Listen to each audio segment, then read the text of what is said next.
les trois gentilshommes angevins dont je vous ai parlé, anonymes, c'est pas leur nom, qui ont écrit cette lettre si curieuse du 17 juillet au soir, c'est-à-dire juste après le sacre, à la belle-mère Yolande et à la reine Marie, déclarent dans cette même lettre où ils viennent déjà de lui raconter une blague en disant que Jeanne était tout le temps à côté du roi, déclarent « Demain, s'en doit partir le roi, virgule, tenant son chemin vers Paris. » Deux blagues. Premièrement, ça ne s'appassera pas demain. Ils écrivent ça le 17 et le roi ne partira que le 23. Et puis deuxièmement, c'est pas du tout vers Paris que le roi va se diriger. Il va se diriger vers Soissons. Soissons, c'est du côté de l'ouest par rapport à Reims, tandis que Paris se dirige du côté du sud. C'est vraiment un drôle de chemin. Alors, après être dirigé vers Soissons, qu'est-ce qu'on fait? On descend sur Château-Thierry, on descend sur... Vous savez, descendre, ça veut dire aller vers le sud, quoi. On descend sur Provins, puis voilà qu'on est maintenant à Bray-sur-Seine. Et Bray-sur-Seine, si on franchit la Seine, ça y est, ça veut dire qu'on rentre. Que c'est fini, que le sacre est accompli, que maintenant on va regagner, à travers Auxerre, etc., qu'on va regagner Gien et Bourges, enfin Loches et les châteaux du roi. Ça se terminait plutôt mal, puisque Paris, soi-disant, on devait le prendre. Jeanne avait annoncé 2 fois, nous prendrons Paris, puis le roi ne veut pas s'en occuper, semble-t-il, et il est en train de rentrer chez lui. Et puis il va se passer quelque chose d'assez extraordinaire, à Bray-sur-Seine ou à Provins, j'en sais rien, toujours est-il qu'après avoir fait cette arrivée juste au bord de la Seine, le roi va remonter vers le nord, vers Provins. Nous ne sommes pas au fait, parce qu'on n'a pas de document là-dessus, mais il y en a un document au moins, c'est une lettre de Jeanne très extraordinaire que je vais vous expliquer maintenant, et qui est datée du 5 août 1429. Les gens de Reims avaient écrit une lettre à Jeanne pour lui dire « ne partez pas ». Nous, on s'est beaucoup compromis, on a reçu le roi, on a fait une grande fête. Qui sait si les Anglais ne vont pas s'amener, qui sait si Philippe le Bon n'est pas furieux que nous ayons accompli le sacre chez nous. Par conséquent, ne vous en allez pas trop, parce que s'il y a un contre-coup, si brusquement les Anglais arrivent, il faut que vous soyez là. Alors la réponse de Jeanne est pleine d'intérêt, elle est en plusieurs parties. D'abord, elle commence par leur dire « Je vous promets et certifie que je ne vous abandonnerai pas tant que je vivrai ». Elle n'a pas engagé le roi. Hein. Moi, Jeanne, si vous avez des ennuis, je serai là. Mais n'ose pas dire que le roi reviendra. Et deuxièmement, une très grosse nouvelle qui est contenue dans cette lettre, mais nous n'avons aucun document qui la confirme. Elle affirme aux gens de Reims que le roi vient d'apprendre que Philippe le Bon est prêt à lui remettre la ville de Paris, à lui remettre à l'amiable, comme ça, gentiment, Paris, dans 15 jours. C'est tellement extraordinaire, cette histoire, qui n'est corroborée par aucun fait, que je me demande si c'est exact, si on n'a pas raconté cette blague à Jeanne. Toujours est-il qu'il y a tout de même un changement qui est intervenu, puisque comme on descendait vers le sud, comme on rentrait, qu'on était déjà à Bray-sur-Seine, il s'est passé quelque chose, puisque le roi renonce à rentrer chez lui et remonte sur Provins. Mais continuons la lettre de Jeanne. Des trêves qui sont ainsi faites, des trêves qui viennent d'être faites avec Philippe le Bon. Je ne suis pas contente. Et je ne sais si je les tiendrai. Si je les tiens, ce sera seulement pour garder l'honneur du roi. Réfléchissez un peu à une lettre pareille. Jeanne, elle est au service du roi. Et cette fille qui n'a pas le droit de se mêler de politique ni de diplomatie est en train de critiquer la politique royale. C'est le roi, c'est le conseil royal qui a signé une trêve avec Philippe le Bon, et Jeanne, dans sa petite tête, mauvaise tête, décide, je ne suis pas content, ça ne me plaît pas et je ne suis même pas sûr de les tenir. Et si je les tiens, ce sera uniquement parce que le roi l'exigera, mais moi je suis furieuse. Ça va de plus en plus mal. Réfléchissez bien, vous vous rappelez qu'il y a eu un premier incident assez grave entre elle et le roi, après Patay, lorsqu'elle s'est mêlée de ce qui ne la regardait pas sur la cour, à savoir, il faut faire rentrer en grâce Richemont. Richemont, le breton, était arrivé avec ses archers, il faut l'utiliser, et tout le monde lui avait dit, vous occupez pas de ça. Et elle avait voulu s'en occuper, on avait froncé le sourcil. Il y avait ensuite 3 tentatives ratées. La première tentative, quand on lui fait écrire à Philippe le Bon, venez au sacre, il ne vient pas, il ne répond pas. Deuxième tentative, lorsque devant la ville de Troyes, on lui dit, écrivez aux gens, ça va les impressionner, ils ne répondent même pas, ils déchirent la lettre de Jeanne. Troisième tentative ratée, le soir du sacre, on lui a fait écrire encore une lettre à Philippe le Bon pour lui dire « Écoutez, arrangez-vous avec le roi, enfin vous êtes de bons chrétiens l'un et l'autre, je vous prie et supplie à main jointe, disait-elle, à main jointe, de cesser vos querelles. » Et elle avait même ajouté une espèce de petite dissuasion en disant « Quel que soit le nombre des hommes que vous ameniez devant nous, on vous aura, vous savez. » Elle veut dire « Dieu est avec moi ». Mais dans cette lettre au roi, cette lettre à Philippe le Bon, elle n'avait pas osé dire ce qu'elle disait d'habitude, peut-être qu'on le lui avait interdit, elle n'avait pas osé dire « Dieu est avec moi ». Elle baissait le ton. Alors vous voyez, d'une part, elle s'est mise mal avec la cour parce qu'elle s'est mêlée de l'affaire Richemont. Elle a écrit 3 lettres qui ne servent à rien. Et maintenant, la voilà qui se permet de critiquer une décision royale. Elle est sur le bord de la rébellion. C'est une Jeanne qui est menacée, si je puis dire, de refus d'obéissance. Je suis convaincu qu'il s'est passé à ce moment-là quelque chose d'assez grave. Jeanne est déjà considérée comme une gêneuse, elle devient maintenant carrément déplaisante si elle se met à critiquer la politique du roi. Mais je n'ai pas fini la lettre. Je vous promets certifié que vous n'abandonnerez pas, bon, je ne suis pas content des trêves. Ce qu'il y a de sûr, c'est que je tiendrai et maintiendrai ensemble l'armée pour être prête au terme de ces 15 jours. Ça veut dire qu'il y a une trêve de 15 jours. Je n'y crois pas à cette trêve, et moi, Jeanne, je tiendrai et maintiendrai l'armée ensemble pour aller sur Paris s'il n'y a pas moyen d'y aller à l'amiable. Voyons, je tiendrai et maintiendrai, mais elle ne tiendra rien du tout. Elle n'a pas du tout le pouvoir qu'elle s'imagine. On ne lui a jamais donné de commandement militaire. On la met sur la touche, je vous l'ai dit plusieurs fois. Et quand elle se vante devant les Rémois qu'elle est capable, elle, de maintenir une armée que le roi voudrait peut-être dissoudre, elle nous dit des choses qui ne tiennent pas debout. Ce qui est fort intéressant, c'est de voir, et je le souligne parce que c'est très important et ça n'a jamais été assez dit, assez nettement, ce qui est très important, c'est la divergence de l'attitude de la cour et du roi d'une part et de l'attitude de Jeanne d'autre part. Alors qu'est-ce qu'il a fait le roi après Provins? Il n'est pas remonté sur Paris. Dans sa petite lettre au Rémois, il dit carrément « Je vous écris auprès de Provins, logis sur champ », ça veut dire je suis dans la campagne, virgule, en chemin de Paris. Mais non, elle n'est pas en chemin de Paris, parce que si de Provins on se dirigeait sur Paris, par où on passerait? On passerait par une ville, un village qui s'appelait Tournant. Et on ne va pas du tout à Tournant, on va à Coulommiers, ce qui s'éloigne de Paris. Et quand on est à Coulommiers, où est-ce qu'on va? On va à Château-Thierry, là où nous étions déjà le 29 juillet.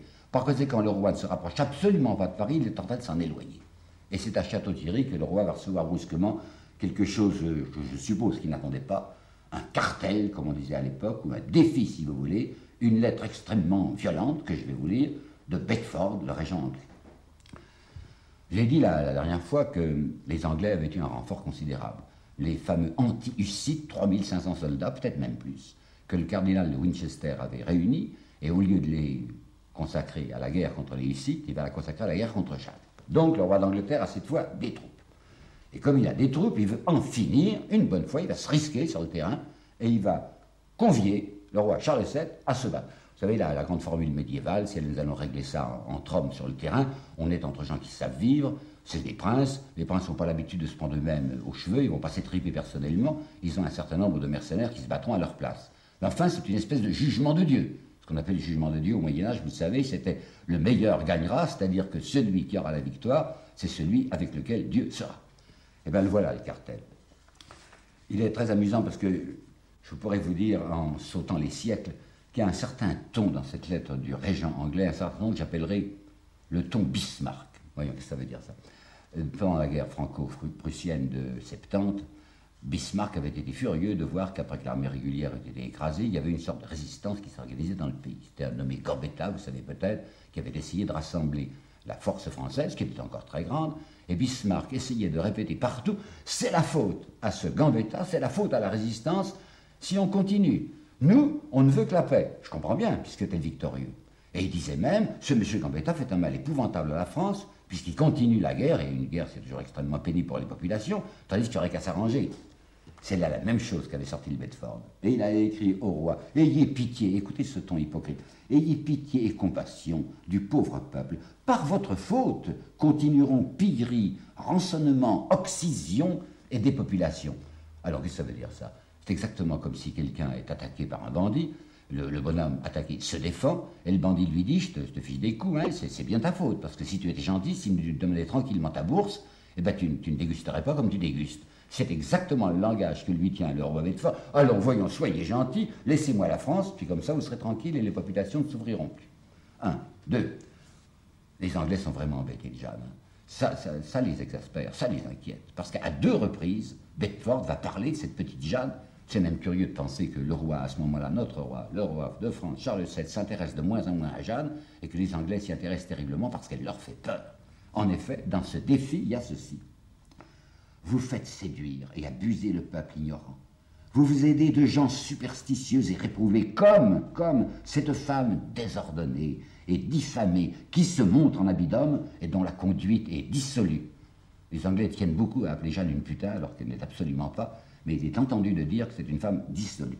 Et à la fin, de nouveau, à la fin de son cartel, il revient là-dessus, Bedford, et il dit au roi, là où nous allons en découdre, là où nos armées seront face à face, amenez, si vous voulez, cette femme dont je vous ai parlé, la femme susdite, diffamée et apostate. Apostate, c'est intéressant. Ça veut dire qu'elle est hérétique. Les Anglais sont déjà d'accord avec l'université de Paris, qui est anglaise, comme vous savez, pour la déclarer hérétique et pour essayer de la happer sur le plan religieux, comme on va essayer maintenant de la détruire sur le plan militaire. Là, je voudrais vous parler d'une petite parenthèse, ouvrir une petite parenthèse à propos de d'autres documents que je vois assez souvent cités dans l'histoire de Jeanne et qui concerneraient l'épouvante que les soldats anglais auraient d'elle. Ce sont des instructions données par le commandement anglais pour la surveillance des côtes, parce qu'apparaît-il des déserteurs. Seulement, ces deux documents, moi, je n'y crois pas. Je ne crois pas qu'ils concernent Jeanne. C'est celui qui les a édités au XVIIe siècle, je crois, qui a dit dans son commentaire « Instructions britanniques attestant l'épouvante que les soldats anglais avaient de Jeanne ». Non, le nom de Jeanne n'est pas dans ce texte. Il y a des déserteurs, on dit il faut bien surveiller les côtes, mais ce qui me fait croire que ça ne concerne pas Jeanne, c'est les dates. Il y en a un de ces documents qui est de mai 1430, l'autre qui est de décembre 1430, passe encore peut-être pour celui de mai alors que le nom de Jeanne n'y est pas, celui de décembre 1430, absolument pas moyen, parce qu'en décembre 1430, il y a longtemps que Jeanne est capturée, qu'elle est entre les mains des Anglais et que par conséquent, il n'y a plus d'inquiétude à avoir. Fermons la parenthèse, ce que je veux simplement retenir, c'est qu'évidemment, les Anglais sont très mécontents et un peu effrayés de cette fille. Pas au-delà. C'est à Château-Thierry, je crois, que le roi Charles VII a reçu ce cartel, ce défi. Or, vous vous rappelez que le roi Charles VII avait une armée assez menue, qui s'était persuadé que la promenade du Sacre ne serait qu'une promenade militaire où on n'aurait pas à se battre, et maintenant, ça y est, il va falloir se battre.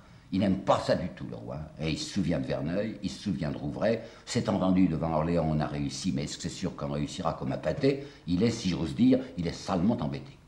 Mais il n'y a pas moyen d'autre part de refuser ce cartel, enfin, il a l'air d'un lâche. Alors, les Anglais s'amènent dans la direction de Senlis, lui est à Château-Thierry, il va se rendre du côté de Crépy-en-Valois, et il va y avoir ce face-à-face. Avant de quitter Paris, pour aller se battre, le régent anglais Bedford a confié Paris à qui? À Philippe le Bon. Il doit se méfier du Bourguignon, et il lui dit « Je vous nomme gouverneur de Paris », parce que comme ça, il n'osera pas, Philippe le Bon, il n'osera pas trahir si nettement les Anglais et rendre une citadelle, Paris, enfin ce qui est le plus important en France, à la rendre comme ça au roi de France. Donc, le voilà qui, en principe, Philippe est gouverneur de Paris. Notez qu'il n'y va pas. Personnellement, il va rester à Arras, et il va envoyer Louis de Luxembourg, qui sera son gouverneur à sa place, son substitut. Les voilà face à face. La grosse armée anglaise a une armée française moins forte. C'est donc entre Senlis d'un côté et Crépy-en-Valois de l'autre, à un village qui s'appelle Montpillois, que la rencontre, si je puis dire, va avoir lieu. Pourquoi, si je puis dire? Parce qu'il n'y aura pas de rencontre du tout. Les deux armées vont se faire vis-à-vis, l'armée anglaise, l'armée française, séparées par, je sais pas, 200 à 300 mètres à peu près, hors de portée des arbalètes. On attend des uns et des autres une attaque, l'attaque ne se produit pas. Qu'est-ce qu'ils ont fait, les Anglais? Ben, naturellement, ils se sont puissamment retranchés. Ils ont essayé de recommencer le coup d'Azincourt en 1415, c'est-à-dire de garnir leur retranchement de pieux très pointus et obliques, ces pieux sur lesquels la cavalerie française en 1415 s'était éventrée. Alors ils sont là puissamment retranchés, les Français sont en face et ils n'ont pas du tout envie d'attaquer pour aller se faire éventrer précisément sur ces pieux. Toute la fin de la journée du 14, toute la journée du 15 août, c'est le jour de l'Ascension, se passe ainsi dans un face-à-face, comment dirais-je, contemplatif et silencieux. On n'échange même pas d'injures, on est trop loin, on s'attend en silence. Vous pensez que Jeanne est folle de rage, enfin, elle est piaffante, elle dit, enfin, il faut faire quelque chose, mais il faut attaquer, nous. Pourquoi attaquer? Mais on va aller se faire écharper. Alors, elle y va personnellement, et c'est pourtant un jour de fête. Et vous savez, je vous l'avais raconté dans l'histoire du siège d'Orléans, le jour de l'Ascension, elle avait décidé qu'on ne faisait rien, parce que c'est une grande fête religieuse. Et bien maintenant, c'est l'Assomption. Et bien tant pis, Jeanne se risque à plusieurs reprises. Elle pique des œufs son cheval, elle s'avance tout près des retranchements anglais, sous des grêles de flèches. Elle les insulte, elle leur dit « Quoi, lâche, sortez, enfin qu'on vous voit !» Minute, ils ne veulent pas sortir, surtout les Anglais. Alors qu'est-ce qui va se passer? Eh bien justement, rien. C'est assez grotesque. Hein. À la fin de la journée, les uns et les autres, je crois, se félicitent également. Il y a Bedford qui dit « Les Français n'ont pas eu le courage d'attaquer, eh bien je m'en vais, je rentre à Senlis. » Il y a le roi Charles VII qui se frotte les mains en disant « C'était très périlleux ce que vous voulez me faire faire, les Anglais n'ont pas bougé, eh bien je m'en vais aussi. » Il retourne non pas du reste dans la direction de Paris, après Crépy-en-Valois, il va remonter sur Compiègne, où il va faire une entrée solennelle le 19 août, et vous imaginez la colère de Jeanne. Elle dit, mais enfin, on les tenait, les Anglais, puisque Dieu est avec moi, puisque je sais très bien que quand on attaque et que je suis là, on remporte la victoire. On disait qu'on ne voulait pas aller sur Paris parce qu'il y avait un barrage de l'armée anglaise. Si on avait attaqué, on l'aurait volatilisé, l'armée anglaise. Ben, il a beau dire, personne ne l'écoute, parce que le roi, je vous l'ai dit, est trop content d'avoir pas eu à se battre. C'est à ce moment-là que Jeanne va faire à Dunois une confidence importante que nous ne connaîtrons qu'au moment du procès de la réhabilitation en 1456. Je vais vous lire la phrase que va prononcer Dunois. Dunois dit: je chevauchais à côté de Jeanne, j'étais aussi à côté de Regnault de Chartres, le chancelier qui est toujours là, vous savez, pour tenir Jeanne à l'œil, il se méfie tellement d'elle, et elle m'a dit, et elle nous a dit, à tous les deux: plaise à Dieu que je puisse maintenant me retirer, laisser les armes, et m'en aller servir mon père et ma mère en gardant mes brebis, avec ma sœur et mes frères qui se réjouiraient tant de me revoir. Il faut la discuter, cette phrase. 25 ans plus tard, hein, il y a des choses inadmissibles. M'en aller servir mon père et ma mère en gardant mes brebis. Mais ça, c'est l'image traditionnelle de Jeanne. Elle n'était pas tellement gardeuse de brebis. C'était au procès, elle a dit, oui, ça m'arrivait de temps en temps, quand c'était mon tour, de garder les brebis. Mais garder les brebis, c'est l'image noble, c'est l'image champêtre, l'image rustique, idyllique même de Jeanne. Je crois bien que Dunois arrange. Servir mon père, mais oui, est-ce qu'il est son père à ce moment-là? Est-ce qu'il est à Don Rémy? Mais pas du tout. Il est resté à Reims. Nous sommes le 14 août, ou 15 août, ou 16 août, si vous voulez. Et le père, il va rester jusqu'au 18 septembre à Reims, où il se fait très gentiment entretenir à l'âne rayé. Auprès de ma sœur, mais elle est morte, sa sœur Catherine. Et mes frères, qui se réjouiraient tant de me revoir, ils ne se réjouiraient pas de la revoir puisqu'ils sont là, les frères. Peut-être que Jacquemin est rentré. En tout cas, Jean et Pierre sont parfaitement là. Je crois même qu'ils sont dans l'armée derrière elle. Donc cette phrase de Dunois, en tant que telle, enfin dans la formule que je viens de vous lire, est une phrase truquée. Cependant, je ne crois pas que Dunois ait menti. Et s'il nous rapporte, après 25 ans, une phrase qui l'arrange, il est à peu près certain que Jeanne lui a dit « je voudrais bien m'en aller ». Mais elle ajoute « plaise à Dieu que je puisse m'en aller et quitter les armes ». Ça veut dire que je ne peux pas le faire. Elle veut s'en aller parce qu'elle est écœurée, Jeanne. Parce qu'elle est furieuse de ce qui se passe. Parce qu'elle se dit « ce roi est un pleutre ». Jamais elle le jugera, elle ne dira jamais rien contre le roi. Mais dans son cœur, elle se dit « oh, il est bien mal conseillé, le pauvre garçon ». Et puis elle se sent entourée d'hostilité. Elle sent très bien que ça ne peut plus aller, que les gens ne veulent plus d'elle, qu'on ne veut pas se battre, qu'on veut négocier, c'est la grande préoccupation. Mais elle ne peut pas s'en aller, deux raisons. Un, le roi ne la laissera pas partir. Oh, c'est pas que le roi y tienne à sa présence. Mais d'autre part, les gens croient en elle, les petites gens, les gens d'Orléans, vous savez, ils sont fous de Jeanne d'Arc, ils vont garder un souvenir extraordinaire de Jeanne. Alors si on disait que le roi l'a congédiée, ça ferait un très mauvais effet. Deuxièmement, les Anglais y croient, ils ont peur d'elle, vous en voyez la preuve dans le texte de Bedford. Par conséquent, il n'est pas question de se séparer officiellement de Jeanne. On la garde un peu souplée, vous savez, mais on la garde. Puis d'autre part, c'est elle qui ne veut pas non plus s'en aller. Plaise à Dieu. Justement, elle croit qu'elle a une mission divine. Elle ne l'a pas terminée, sa mission divine. Elle a encore pari à prendre. Elle a encore à chasser les Anglais. Qu'est-ce qu'elle a fait jusqu'à présent? Orléans, bon. Le Sacre, bon. Mais elle a autre chose à faire. Elle l'a assez dit. Par conséquent, elle ne peut pas se retirer. Mais elle est malheureuse. Enfin, elle serre les dents. Michelet nous dit à ce moment-là quelque chose qui n'est pas idiot. Il dit, j'ai l'impression que Jeanne change. C'est vrai. Elle devient violente, parce qu'elle est écœurée, la pauvre gosse. Seulement, Michelet va trop loin, il va nous raconter une histoire qui est fausse et que je vais vous dire. Jeanne avait toujours tenu à ce que ses soldats, comme elle dit, ce n'étaient pas ses soldats, mais les soldats parmi lesquels elle se trouvait, se conduisent bien. Et en particulier, je vous l'ai dit, les soldats, ils avaient presque tous des putains avec eux, des amiettes, comme on disait. Il y avait toujours des bandes de filles qui suivaient les mercenaires. Et Jeanne avait dit, ah, j'aime pas ça, enfin, si vous voulez une femme, épousez-la, prenez-la, mais il ne faut pas qu'il y ait ces ribaudes qui suivent. Alors, quelques jours après l'incident, après l'affaire de Reims, après l'incident de Montépillois, il paraît que Jeanne s'est mise à poursuivre, l'épée à la main, une de ses filles qu'elle avait trouvée avec un soldat. Et Michelet dit, elle a même cassé son dos, elle a même cassé son épée sur le dos de cette prostituée. Et Michelet, avec ce lyrisme de pacotille qui est le sien, écrit cette phrase exaspérante, « La virginale épée ne soutint pas le contact, elle se brisa, et ne se laissa jamais plus reforger. » C'est faux. Nous avons le témoignage du page de Jeanne, qui s'appelait Louis de Coute. Elle en avait deux, je vous avais dit Louis de Coute, qui est célèbre, et puis Raymond qui va se faire tuer, on va le voir maintenant, devant Paris. Et bien le page dit, c'est vrai, Jeanne s'est mise furieuse contre une de ses prostituées, elle a brandi son épée, et la pauvre fille s'enfuyait comme ça, en hurlant, parce que Jeanne était là qui brandissait l'épée, mais elle ne l'a pas touchée. Et c'est parce qu'elle faisait des moulinets avec son épée, que son épée s'est brisée en heurtant je ne sais quoi, une pierre, mais elle n'a pas du tout touché avec son épée la prostituée. Au contraire, dit Louis de Coute, qui était là, c'était le page, il la suivait. Lorsque Jeanne s'est approchée de la prostituée, elle lui parla doucement. Voilà ce qui est écrit dans le texte. Elle lui parla doucement. Elle lui dit, il faut vous retirer. C'est vrai qu'elle a ajouté, si vous reveniez, ça serait plus grave pour vous. Mais elle ne l'a pas du tout frappé. Néanmoins, elle s'était laissée aller en emportement. Enfin, on n'avait encore jamais vu Jeanne comme ce qui poursuit une femme en brandissant son épée. Et je pense qu'il y a en effet une partie d'elle-même, enfin quelque chose qui change, c'est vrai. Pendant que le roi est à Compiègne, elle apprend elle-même, le roi lui laisse entendre, fait dire qu'une trêve, une nouvelle trêve, vient d'être signée entre le roi de France Charles VII et Philippe le Bon. Une drôle de trêve, parce que ça commence par des excuses que présente le roi Charles VII à son cousin Philippe le Bon.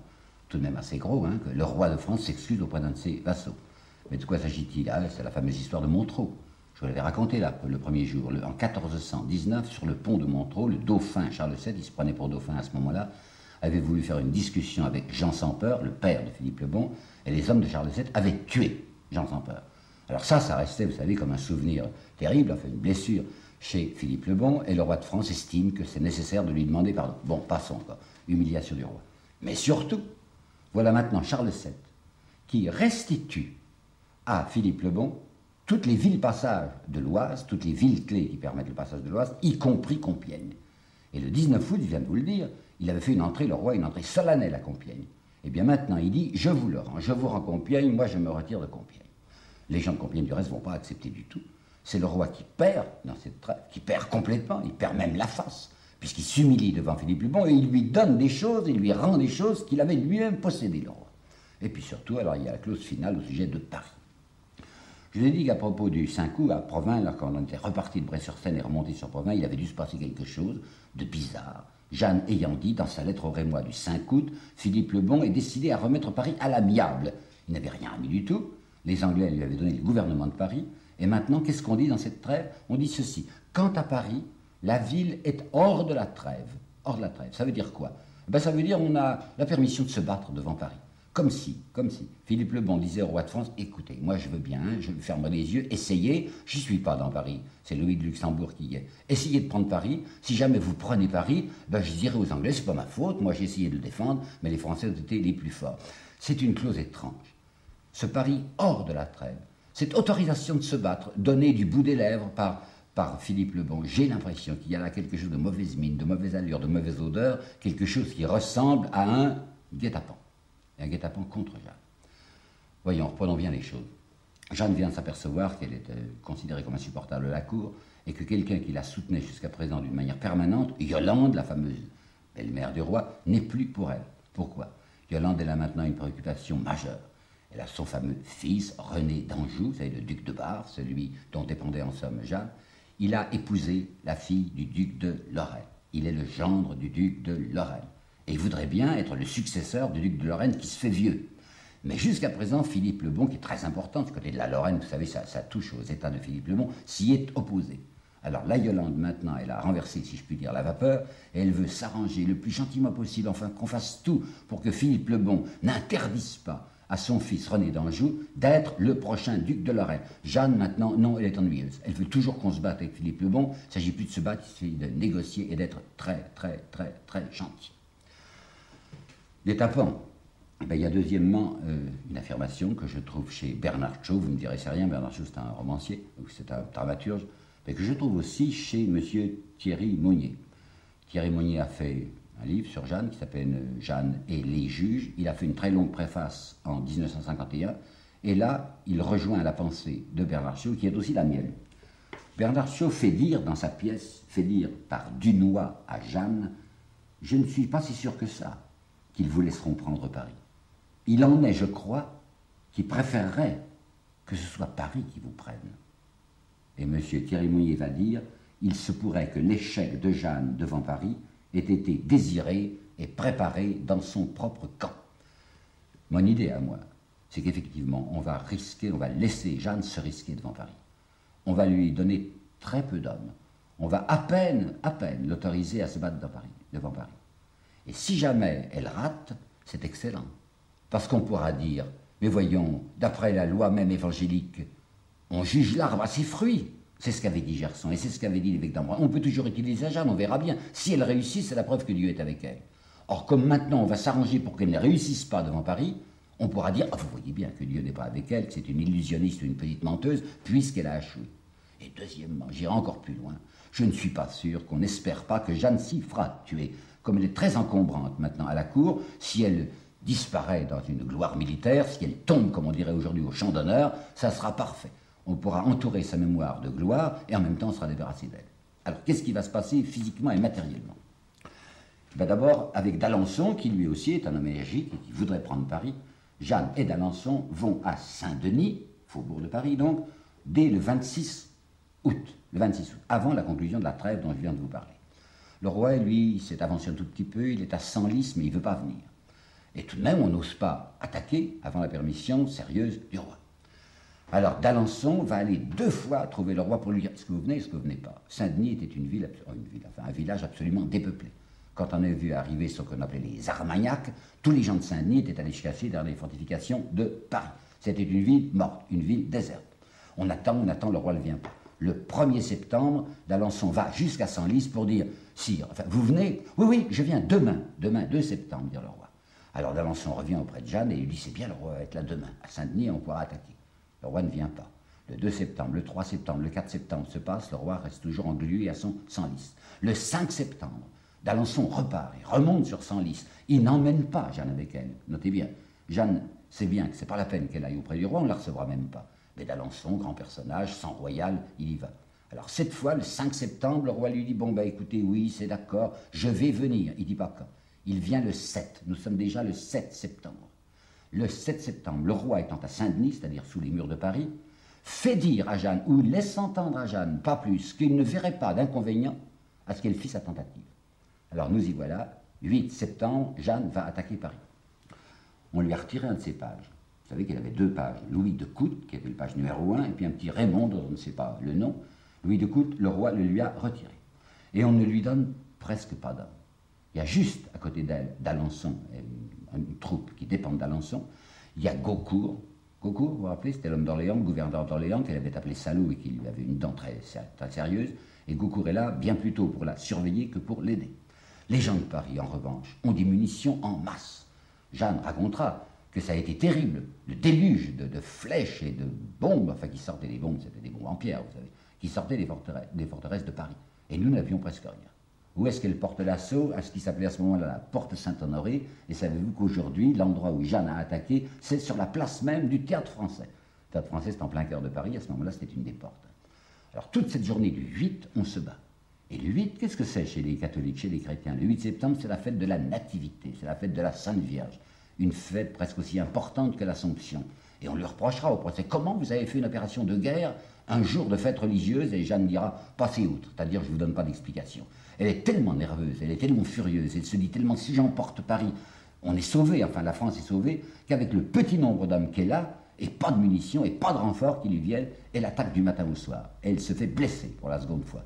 On pourrait presque dire pour la 3e fois, vous vous rappelez que le 7 mai devant Orléans, elle a reçu un vireton dans le cou. Quand elle était au siège de Jargeau, elle avait reçu une pierre sur son casque, elle était dégringolée, un peu ahurie, puis elle était repartie. Ça, c'était pas tout à fait une blessure, c'était une meurtrissure. Cette fois, elle a la cuisse traversée. Et son 2e page, le petit Raymond qui est à côté d'elle, a d'abord le pied traversé par une flèche. Alors il se penche pour regarder son pied, et à ce moment-là, une seconde flèche l'atteint entre les 2 yeux et le tue. Des tas de Français, des tas d'hommes tombent autour de Jeanne. Et quand on voit que Jeanne est blessée à la cuisse et qu'elle est dégringolée elle-même, Gaucourt, sa mène et de force, vous m'entendez bien, c'est la déposition, de force, on emmène Jeanne. Et Jeanne disait, mais non, même blessée, je peux faire quelque chose, du moins je peux exciter les gens. Non, non, on l'emmène. On est obligé d'abandonner le siège ce jour-là parce que Jeanne est blessée. Mais Jeanne se dit dans la nuit, ben, demain, le 9, on va recommencer et on va peut-être y arriver. Le 9 au matin, il se produit un événement épatant pour elle. On voit s'ouvrir une des portes de Paris, 50 gentilshommes sortent, dirigés par le duc de Montmorency. Le duc de Montmorency était passé du côté des Anglais, et le voilà maintenant qui change de camp, qui vient avec 50 suivants, si vous voulez, c'est une escorte de 50 hommes qui dit « nous nous rallions ». Jeanne se frotte les mains et dit « ça y est, c'est la preuve que déjà ça se désorganise, la défense de Paris, on va y aller ». À ce moment même, vient de Saint-Denis une délégation composée de René d'Anjou lui-même, le fils de Yolande, et du duc de Clermont, qui disent « Nous venons de recevoir, le roi vient de recevoir un émissaire de Philippe le Bon, son cher et bien-aimé cousin, et le roi vous ordonne de stopper, avec cette indication absolument formelle, quiconque résistera à l'ordre du roi sera forcé, s'il le faut, à l'obéissance. » C'était contre Jeanne. Le roi se dit, je la connais, ma Jeanne, elle va vouloir recommencer, eh bien je ne veux pas, stop. Et Jeanne, qui comptait sur un pont de fortune que l'on avait établi à Saint-Denis pour prendre Paris à revers, et qui se précipite vers son pont, désobéissante, essayant de faire, contre la volonté du roi, un nouvel assaut sur Paris, s'aperçoit que le pont a été coupé dans la nuit, parce que le roi, se méfiant d'elle, a fait, je ne dis pas sauter, mais a fait briser ce pont. Adieu Paris, adieu Jeanne, parce que maintenant, pour elle aussi, c'est fini.